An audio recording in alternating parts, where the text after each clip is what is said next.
बौद्ध धम्म क्या है?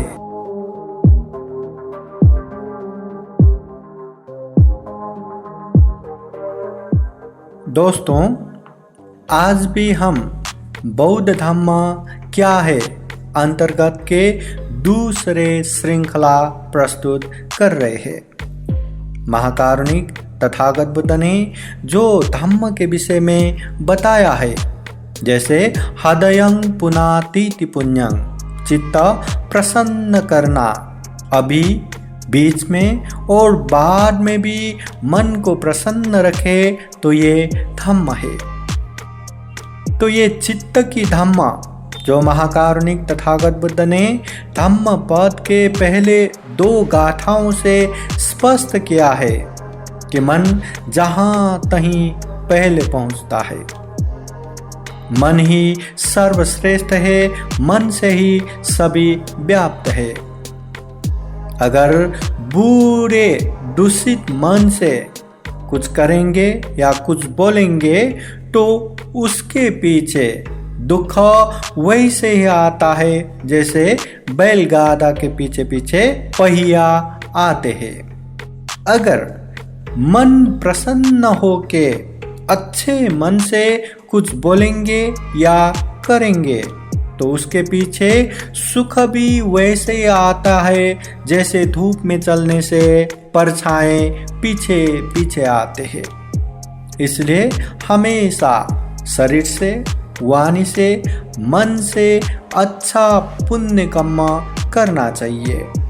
तथागत बुद्ध भी कहते हैं, पुण्य करना चाहिए, बार बार करना चाहिए।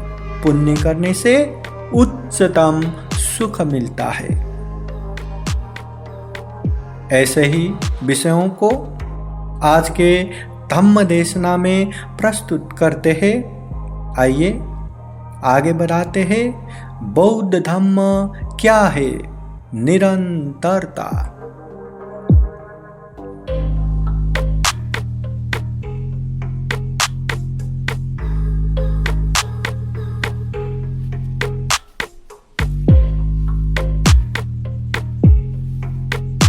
समन्ता चक्रवालेषु अत्र गच्छन्तु देवता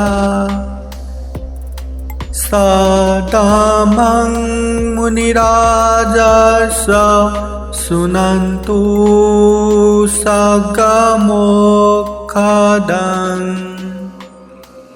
धम्म श्रवण कालो अयं भदन्ता धम्म श्रवण कालो अयं भदन्ता धम्म श्रवण कालो अयं भदन्ता। नमो तस्सा भगवतो अरहतो सम्मा सम्बुद्धास्सा। नमो तस्सा भगवतो अरहतो सम्मा सम्बुद्धास्सा। नमो तस्सा भगवतो अरहतो सम्मा सम्बुद्धास्सा। मनोपुबंगमा धम्मा मनोसेत्था मनोमया मनसा चे पदुत्थेन भासति वा करोति वा ततो नं दुःखमन्वेति चक्रं वो वहतो पदं। साधु साधु साधु।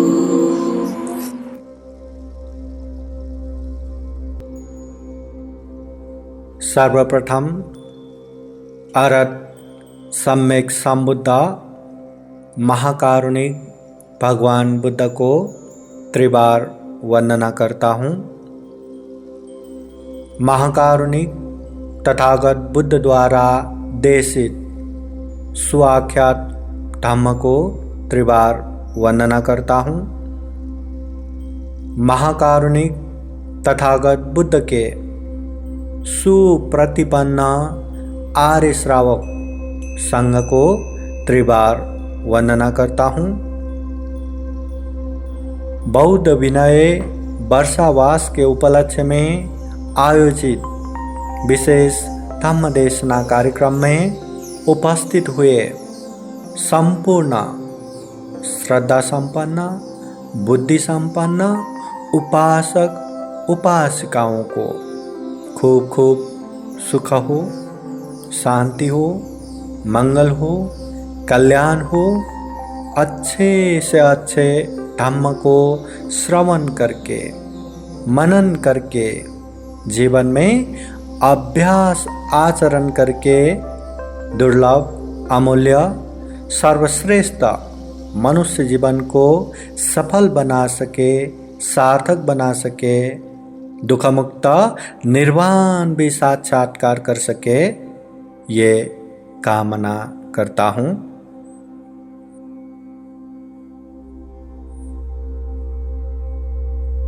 इसे मंगल मैत्री कामना के साथ आज का जो विषय है उस विषय पर आगे चलते हैं।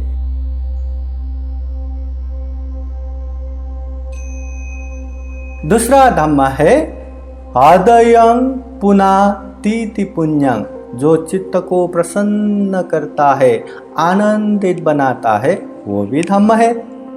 हाँ, लोग अपने मन को हैप्पी बनाने के लिए, सैटिस्फाई बनाने के लिए हर तरह का काम करके बैठते हैं। ये शरीर से, ये वाणी से हर तरह का काम करके बैठते हैं। पर मूर्खता में लोग ऐसे ऐसे काम करते हैं कि क्षणिक समय के लिए, थोड़े समय के लिए तो मन में खुशी हो गया, आनंद हो गया, पर उसके बाद फिर से बेचैनी, फिर से व्याकुलता, फिर से तकलीफ। तो ऐसे चीज को धम्म नहीं कहते। ऐसे चित्त प्रसन्न कराने वाला धम्म है जो अभी भी मन को आनंद महसूस हो रहा है, बीच में भी मन को आनंद महसूस हो रहा है, और भविष्य में कभी भी याद आए, अरे उस समय मैंने ऐसे बोला था, ऐसे किया था, ऐसे सोचा था, मन को आनंदित करेगा, उस चीज को पुण्य कहते हैं, धम्म कहते हैं। मतलब चित्त प्रसन्न कराने वाला जो धम्म है, जो स्वभाव है, वो भी एक प्रकार से धम्म के रूप में लेते हैं। अब ये चित्त प्रसन्न कराने वाला ये धम्म है, तो ये चित्त के धम्म क्या है? फिर चित्त का स्वभाव क्या है? बुद्ध ने जितने भी उपदेश दिए हैं उनके महापरिनिर्वाण बाद सारे उपदेशों को धम्म और विनय के रूप में संग्रह किया। वही धम्म और विनय आज के समय में त्रिपिटक ग्रंथ के रूप में संग्रह है। वो त्रिपिटक ग्रंथ में तथागत बुद्ध के 84,000 धम्मस्कंद संग्रह हुआ है। त्रिपिटक ग्रंथ के एक ग्रंथ सुत्त पिटक के खुदक निकाय के महत्वपूर्ण और सुप्रसिद्ध ग्रंथ धम्मपद है। धम्मपद का पहला वाक्य तथागत बुद्ध ने चित्त के स्वभाव के विषय में बोले। तथागत बुद्ध कहते हैं, मनोपुबंगमा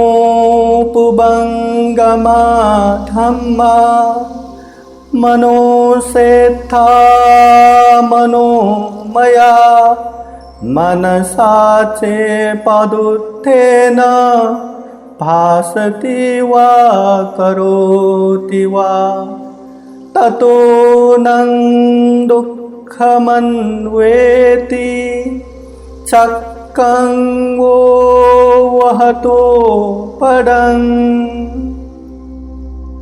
मनोपुबंगमा धम्मा, ये मन का स्वभाव है, चित्त का स्वभाव है, जहां तहीं सबसे पहले पहुंच जाता है। जैसे आज हम ये कार्यक्रम कर रहे हैं, ये कार्यक्रम अकस्मात से नहीं हुआ, सबसे पहले मन हुआ ये कार्यक्रम किया जाए, फिर ये मन हुआ, ये समय निकाला, ये मन हुआ, अभी हम ज्वाइन होके इसमें सहभागी हो रहे, पार्टिसिपेट हो रहे। सबसे पहले मन पहुंचता है, इसलिए मनोसेता मनोमया, इसलिए मन ही श्रेष्ठ है, मन से ही सभी चीज व्याप्त हुआ है। मनसा चे पदुत्थे न, अगर मन ऐसा है तो प्रदूषित मन से या गलत मन से पासतिवा, अगर हम बोलेंगे, करोतिवा, अगर हम कुछ करेंगे तो ततोनंग दुख मनवेति, ऐसे लोगों को दुख पीछा करता है, उसके पीछे पीछे दुख आता है। दुख भी कैसे आता है? चक्कंग वह तो पदंग, वो बैलगाड़े के पीछे पीछे जो भारी वो पहिया पीछे पीछे आता है, वैसे ही दुख पीछे पीछे आता है। इसलिए बुद्ध कहते हैं मनसा चे पसंदे न, प्रसन्न मन से, अच्छे मन से, पासतिवा करोतिवा, अगर हम बोलेंगे या करेंगे तो ततोनंग सुख मनवेति, ऐसे लोगों को सुख आता है। और सुख भी कैसे आता है? छाया वो अनपायिनी, जैसे हम धूप में निकलते हैं तो हमारे पीछे पीछे छाया आता है, वो परछाई आता है, और वो परछाई आया करके हमें कुछ भी भारी नहीं होता। गली में जाना है, मुझे अकेले ही मैं जा सकता हूँ, ये मेरे परछाई कैसे आएगा, कोई भी चिंता नहीं, कोई भी तकलीफ नहीं। वैसे ही सुख पीछे पीछे आता है। मतलब अच्छे मन से कुछ हम करेंगे या बोलेंगे तो सुख आता है, बुरे मन से हम बोलेंगे करेंगे तो दुख आता है। तो ये बात, ये चित्त के स्वभाव को हमें समझना चाहिए। इसलिए शरीर से, ये वाणी से, ये मन से हमेशा अच्छा कर सके तो उसे भी एक तरह से धम्म बोलते हैं। अच्छा धम्म कुशल कर्म, ऐसे कुशल कर्म को भी धम्म बोलते हैं। तो ऐसे पुण्य कार्य, ऐसे धम्म कार्य एक बार किया बस अभी हो गया ना, मैंने उस समय अच्छा किया था बस हो गया करके नहीं बैठना चाहिए। बुद्ध कहते हैं पुण्यं चे पुरिसो कैरा, कैरा थे तंग पुनः पुनः, तम्मि छन्दं कैराथ, सुखो पुण्या सौचयो। पुण्यं चे पुरिसो कैरा, इंसान को पुण्य करना चाहिए। कैरा थे तंग पुनः पुनः, बार बार बारंबार करना चाहिए। तम्मि छंदं कैरा था, ये पुण्य करने से क्या मिलेगा, ये धम्म करने से हमें क्या मिलेगा? कोई काम करता है तो पैसा मिलता है, कोई जॉब करता है तो सैलरी मिलता है, ये पुण्य करने से क्या मिलेगा? बुद्ध कहते हैं सुखो पुण्य स उच्चयो, उच्चतः के सुख मिलता है, और ये सुख सिर्फ क्षणिक शांति नहीं देगा, अभी भी, बाद में भी और अंत में भी हमेशा हमें सुख देता है, शांति देता है। शारीरिक रूप से ही नहीं, मानसिक रूप से भी, शारीरिक तथा मानसिक रूप से सुख देगा, शांति देगा, जिसे तथागत बुद्ध ने प्रीति बोले हैं। तो ऐसा पुण्य बार बार बारंबार करना चाहिए, ये तथागत बुद्ध के उपदेश है। साधु साधु साधु। बौद्ध धम्म क्या है, इस विषय में आगे के वीडियो में भी चर्चा जारी रखेंगे। देखते रहिएगा बुद्धा's टीचिंग चैनल। अगर आप लोगों को ये वीडियो अच्छा लगा हो तो लाइक कीजिए, कमेंट कीजिए और अपने नियर एंड डियर को शेयर जरूर कीजिए। सभी का मंगल हो, कल्याण हो। बुद्धं नमामि, बुद्ध को नमन करता हूँ।